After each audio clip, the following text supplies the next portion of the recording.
Hey guys, just wanted to share some of the things I learned from over this weekend. So this first slide shows conventional therapy. This is the ADA therapy. It's the way to look at it is treat to fail. So patients, you treat them and then they fail. You treat them again, they fail. So that's the ADA's mentality. So the new thought process is start with triple therapy, and triple therapy very early. And as you can see, these patients do very well over time.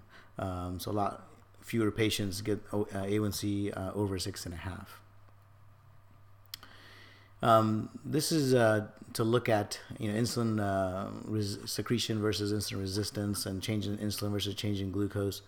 But this, another way to look at this slide is just beta cell function. And so by the time you have diabetes, you lost about 80-90% of your beta cell function. You start losing it when you get insulin when you get insulin glucose intolerance.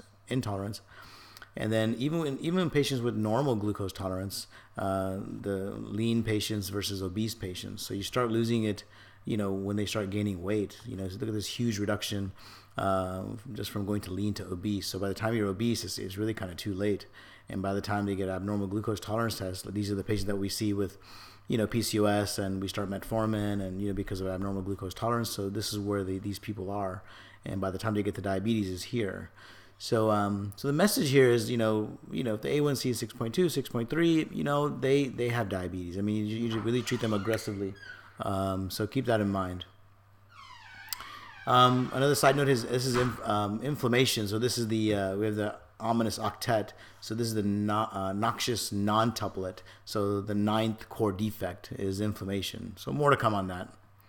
And then the 10th defect, decadent decuplet, and it's vascular insulin resistance. So again, more to come on that as we go. So this is UKPDS, and so there's really no slide. I mean, there's no really trial that shows metformin or sulfonylureas are good for longer than 1 year. So here's UKPDS. The first year, A1C goes down, everything's great, this is good stuff. And it starts going up here for a couple of years, and as soon as the first year's over, it just starts increasing. So by the time 2-3 years comes up, they're already back to their baseline. And they just keep getting worse and worse and worse. So this is a huge problem with metformin and sulfonylurea, is that it's only good for 1 year. Now when we look at this is TZDs. When we look at TZDs, look at pioglitazone and even rosiglitazone, and these are multiple studies. After year 1, year 2, year 3, it's still very efficacious. Okay, so keep that in mind.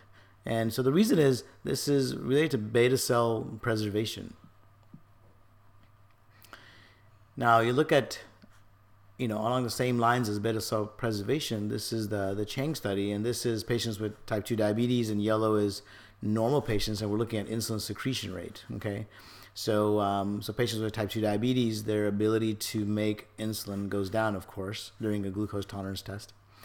And once these patients were given liraglutide, after a single dose, after about 8 hours, it restored beta cell function. Okay, so one injection with the GLP-1 restored beta function.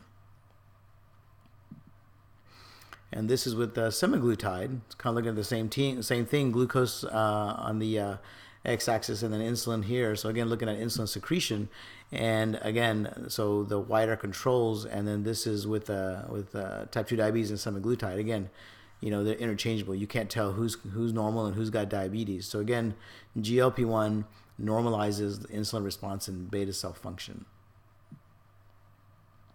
And this is the third one. So this looks at exenatide, and this is 3 years out. So this is 3 years of exenatide. So these patients were taking it for 3 years, and then let's do the test. Give them glucose and do a GTT, and same thing. Look at the C-peptide, and these patients still had better C-peptide and better beta cell preservation than the group that got glargine over 3 years. So again, over 3 years of exenatide, beta cell function is preserved or improved.